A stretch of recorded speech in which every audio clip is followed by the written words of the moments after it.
بسم الله الرحمن الرحيم نحمده ونصلي ونسلم على رسوله الكريم أما بعد فأعوذ بالله من الشيطان الرجيم بسم الله الرحمن الرحيم يا أيها الناس قد جاءتكم موعظة من ربكم وشفاء لما في الصدور وهدى ورحمة للمؤمنين وقال رسول الله صلى الله عليه وسلم أشراف أمتي حملة القرآن وأصحاب الليل صدق الله وصدق رسوله النبي الكريم اللهم صل على سيدنا ومولانا محمد وعلى آل سيدنا ومولانا محمد وبارك وسلم۔ اللہ سبحانہ و تعالیٰ کا بہت بڑا کرم اور احسان ہے کہ بہت ہی بابرکت اور صاحب نسبت مجلس میں ہم جمع ہیں، اس لیے کہ اس مجلس کی نسبت اللہ کے کلام سے ہے۔ اللہ کا کلام مکمل ہوا ہے تراویح جیسی عبادت میں، اس نسبت سے ہم سب یہاں پر حاضر ہوئے ہیں، اور حاضری کا مقصد صرف یہ ہے کہ جس مجلس میں قرآن پاک مکمل ہوتا ہے، حدیث پاک میں آتا ہے، جناب رسول اللہ صلی اللہ علیہ وسلم نے ارشاد فرمایا کہ اس مجلس میں مانگی ہوئی دعائیں اللہ پاک قبول فرماتے ہیں۔ تو آج کی اس مجلس میں چونکہ قرآن کریم مکمل ہوا ہے، دعاؤں کی قبولیت کا وقت ہے، پھر رمضان کا مبارک مہینہ ہے، مغفرت والا عشرہ ہے، رات کا وقت ہے، یہ ساری خیر کی باتیں اس وقت یہاں پر جمع ہیں۔ بہت ہی مبارکباد کے مستحق ہیں وہ تمام احباب جنہوں نے اس سعادت کو مکمل کیا، اس سعادت کو حاصل کیا۔ کتنے لوگ اس دنیا میں آج ایسے ہیں کہ جن کے پاس یہ سعادت نہیں ہے، یا جنہیں اللہ پاک نے اس نیک عمل کا موقع اور توفیق نہیں بخشی ہے۔ ہم اگر ابھی نیچے چلے جائیں تو کھلی آنکھوں ہم دیکھ سکتے ہیں کہ ہم سے زیادہ صحت مند، سمجھدار، طاقتور لوگ ایسے ہیں کہ جن کے حصے میں یہ سعادت یکم رمضان سے ابھی تک ایک مرتبہ بھی نہیں آئی۔ یہ محض اللہ کا فضل ہے اور محض اللہ پاک کی توفیق ہے، یقین کریں۔ کس نے ہمارے دماغ میں یہ بات ڈال دی، کس ذات نے ہمیں ہمت دی، توفیق دی کہ ہم اس بات پہ تیار ہو گئے، آمادہ ہو گئے کہ دن بھر روزہ رکھا، اور افطار کے بعد جب انسان کا مزاج یہ ہوتا ہے کہ میں تھوڑا آرام کر لوں، اس کے بعد بھی انسان یہ ارادہ اور ہمت کر لے اور آ کے تراویح کی 20 رکعتیں پوری پڑھ لے، ہر رکعت میں قرآن کریم کا اتنا بڑا حصہ تلاوت ہو، پھر بھی جب وہ فارغ ہو تو اللہ پاک کا شکر ادا کرے۔ آپ بتائیں یہ اللہ کا فضل نہیں تو اور کیا ہے؟ عام دنوں میں اگر ہمارے سامنے اشراق کے، چاشت کے، اوابین کے، تہجد کے کتنے فضائل بیان ہوتے ہیں، کتنی کتابوں میں ہم پڑھتے ہیں کہ اس نفل کا اتنا فضیلت ہے، اس نوافل کی اتنی فضیلت ہے، لیکن شاید ہی، میں اپنی بات عرض کر رہا ہوں، شاید ہی کوئی ہوگا کہ جو ہمت کر لے کہ جی چلو میں آج 2 رکعت پڑھ لیتا ہوں۔ لیکن اس مہینے میں اگر انسان آمادہ ہو جائے، تیار ہو جائے، اور وہ 20 رکعت تراویح کھڑے ہو کر یا بیٹھ کر پڑھ لے، اس میں اللہ کا کلام سن لے، یہ اللہ پاک کی بہت بڑی نعمت ہے۔ اس پر ہم اللہ پاک کا جتنا بھی شکر ادا کریں، یقین کریں وہ کم ہے۔ قرآن کریم سے نسبت رکھنے والے لوگ عام نہیں ہوتے، اس لیے عام نہیں کہ اللہ کے پاک پیغمبر نے بھی ان کو عام نہیں فرمایا۔ حدیث پاک میں آپ علیہ الصلوۃ والسلام نے فرمایا اشراف امتی، اشراف کن کو کہا جاتا ہے؟ معزز ترین لوگ۔ آج کل ہماری اصطلاح میں وی آئی پی. ایک وی آئی پی ہوتا ہے, ایک وی آئی پی ہوتا ہے. لیکن یہ وی آئی پی وہ ہیں جو میں اور آپ دنیا والوں نے بنائے. کل کو اگر ان کے ساتھ یہ عہدہ نہیں رہے, یقین کرے کوئی ان کو دیکھنا بھی گوارا نہیں کرے گا. عزت تو دور کی بات ہے, اعزاز تو دور کی بات, اکرام تو دور کی بات. یہ تو اللہ پاک اس دنیا میں دکھا دیتے ہیں. یہ دنیا کے منصب یہ تو چند روزہ بہار ہے. آج ہے صبح نہیں, رات کو ہے صبح نہیں, آج ہے کل نہیں. اس لیے کتنے لوگ اس دنیا میں ایسے ہوتے ہیں کہ رات کو بادشاہ ہوتے ہیں, صبح اٹھتے ہیں تو پتہ چلتا ہے کہ ساری بادشاہت تو ہوا ہو گئی, وہ ختم ہو گئی. تو دنیا کی عزت اور دنیا کا اعزاز وہ تو اڑتی ہوئی ہوا کی مانند ہے دوست, اس کی تو کوئی حقیقت نہیں. وہ کہتے ہیں نا, ایک شخص تھا بہت غریبی کی زندگی گزاری. تو اب غریب آدمی کو کون عزت دیتا ہے؟ تو بیچارہ جہاں جاتا, جہاں بیٹھتا, ہر آدمی اس سے ایک تنفر کرتا تھا. لیکن اللہ کی شان یہ دنیا ہے, اللہ نے اس پہ دنیا کھول دی. کچھ عرصے کے بعد وہ غریب آدمی انتہائی مالدار ہو گیا. اب دنیا کے سارے مال و اسباب اس کے پاس ہیں. کل تک وہ آدمی جس کو کوئی دیکھنا نہیں چاہتا تھا, آج جہاں سے گزرتا تھا لوگ کہتے تھے السلام علیکم, السلام علیکم. اب ہر ایک اس کو سلام کر رہا ہے. تو یہ جواب میں کہتا تھا کہ جی میں پہنچا دوں گا, میں پہنچا دوں گا.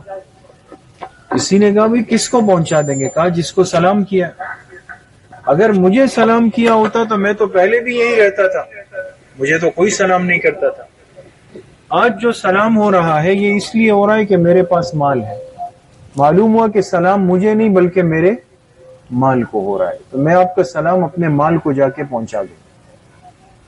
تو دنیا کی نسبت اور تعلق اور عزت اور اعزاز تو اس قدر ہے, یہ تو عارضی ہے سارا.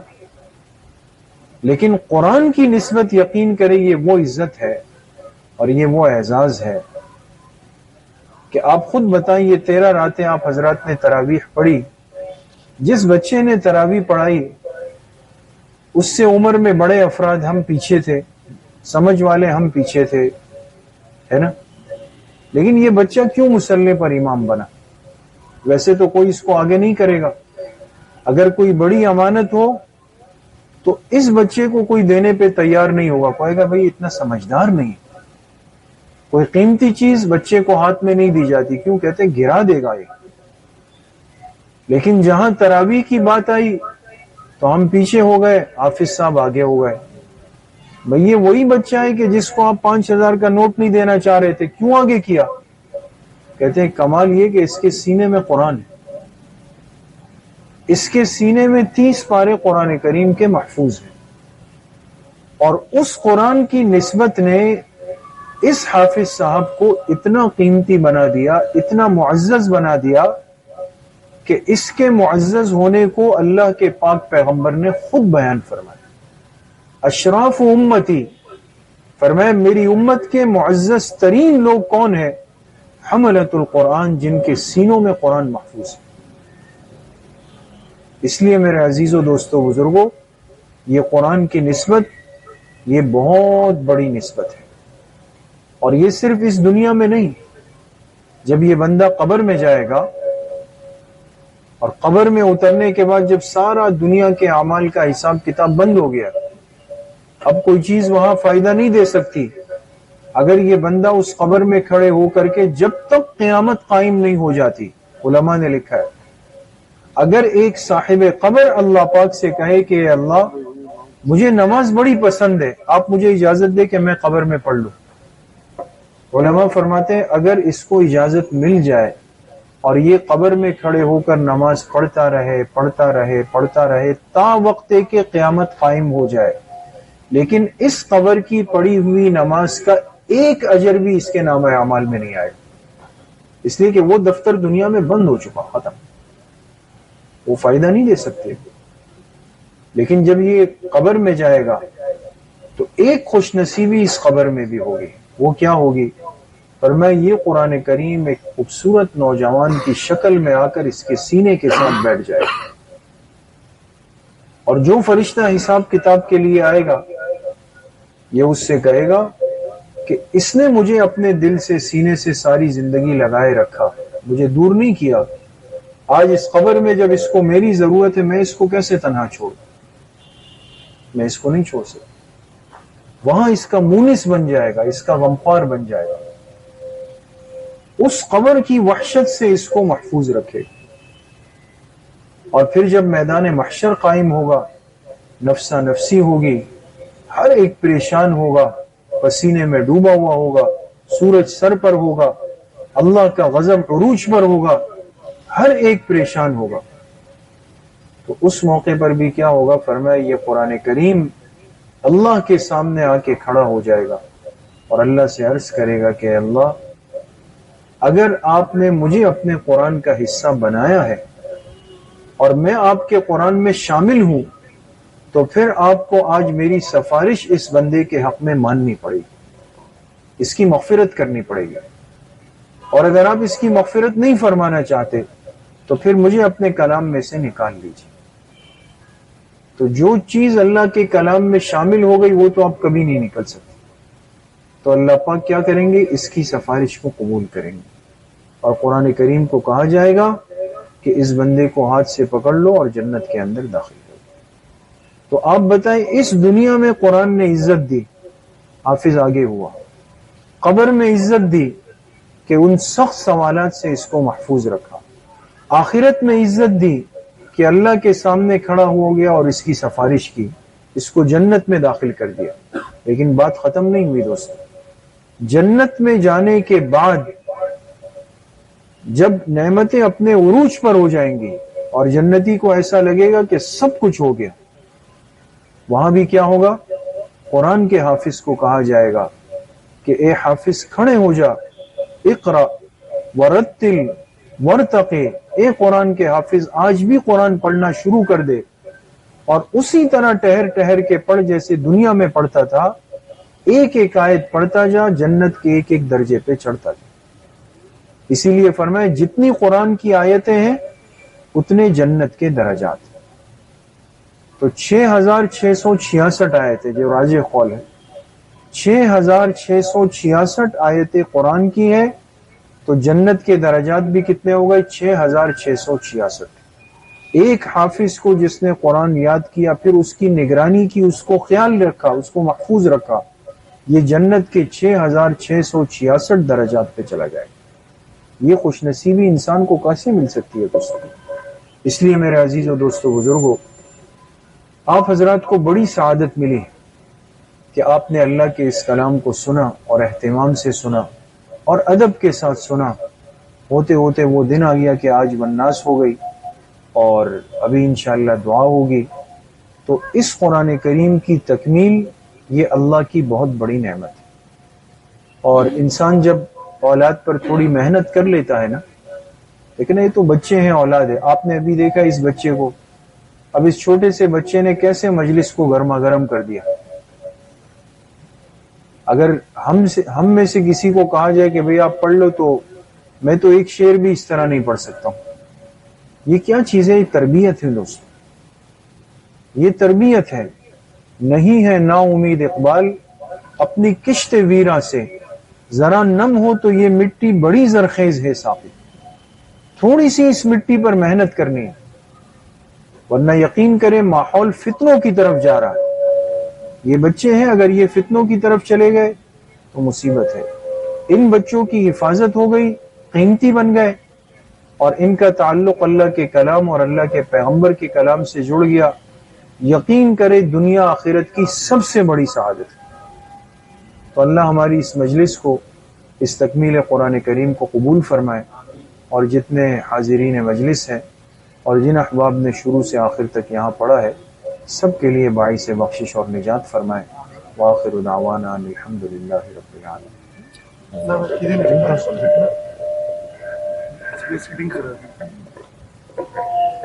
الحمدللہ رب العالمین، والصلاة والسلام علی سید الانبیاء والمرسلین سيدنا ومولانا محمد وآله وأصحابه أجمعين وعلى من تبعهم بإحسان إلى يوم الدين۔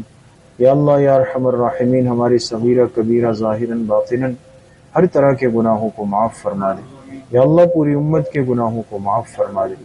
یا اللہ اس ماہ مبارک کی بھرپور قدردانی کی توفیق ہم سب کو نصیب فرما دے۔ یا اللہ اس مہینے میں جتنی رحمتیں، برکتیں، وسعتیں، سعادتیں، مغفرتیں آپ کی طرف سے اترتی ہے، یا اللہ ہم سب کو جھولیاں بھر بھر کے نصیب فرما دے۔ یا اللہ مغفرت کا عشرہ ہے، آپ کی مغفرت بندوں کی طرف متوجہ ہے۔ ہم بھی یا اللہ اس رات میں اس مبارک مجلس میں بیٹھ کر آپ سے مغفرت کا سوال کرتے ہیں۔ یا اللہ ہم سب کی مغفرت کا فیصلہ فرما دے، ہماری نسلوں کا، ہمارے والدین کا، ہمارے اساتذہ کا، پوری امت مسلمہ کے لیے یا اللہ بخشش اور مغفرت کا اعلان فرما دے۔ یا اللہ یہ جو مبارک مجلس اپنی تکمیل کو پہنچی ہے، قرآن کریم کا ختم ہوا ہے، اس ختم قرآن کو اپنی بارگاہ میں انتہائی درجے میں قبول فرما دے۔ حافظ صاحب کو، سامعین کو، شرکاء کو، جن حضرات نے اس مجلس کا انتظام کیا، ہمارے سفیان بھائی اور ان کے تمام متعلقین، ان کے والدین کو، ان کے دوست احباب کو، ہم سب کو یا اللہ اس کا پورا پورا اجر نصیب فرما دے۔